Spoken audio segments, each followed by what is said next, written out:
छा पॉलिसीज़ आहिनि सिंध हुकूमत जूं या ओवरऑल असां तव्हां खां जेकॾहिं पुछूं त असेंबलीज़ में वधीक अक़लियतुनि जी नुमाइंदगी ते छा गौर थी रहियो आहे या सिर्फ़ु असांखे चंद माण्हू ई वेठल नज़र ईंदा उहो बि रिज़र्व सीट ते छा थी रहियो आहे सिंध हुकूमत जी ख़ासि करे ॻाल्हि करे आउं वठूं था। सम्झां थो रिज़र्व सीट जो जेको फ़ैसिलो थियल आहे उन काराइतो फ़ैसिलो चाहे अक़लियतुनि लाइ हुजे चाहे असांजे ख़वातीन औरतुनि लाइ हुजे उन्हनि खे हिकिड़ी ख़ुसूसी हैसियत ॾिनी वई आहे। उन ख़ुसूसी हैसियत में असांजियूं अक़लियतियूं बिरादरियूं अॻियां पार्लियामेंट में अचनि थियूं, असां जूं औरतूं बि अॻियां अचनि थियूं, उन्हनि खे नुमाइंदी मिले थी।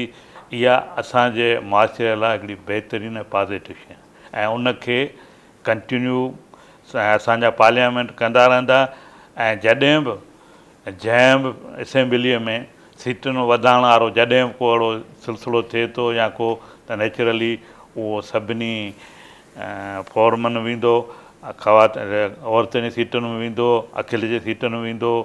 ऐं इहा हिन पाकिस्तान जे आइन कानून जी जमहूरियत जी ऐं पार्लियामेंट जी तमामु हिकिड़ी बहितरीनु शइ आहे।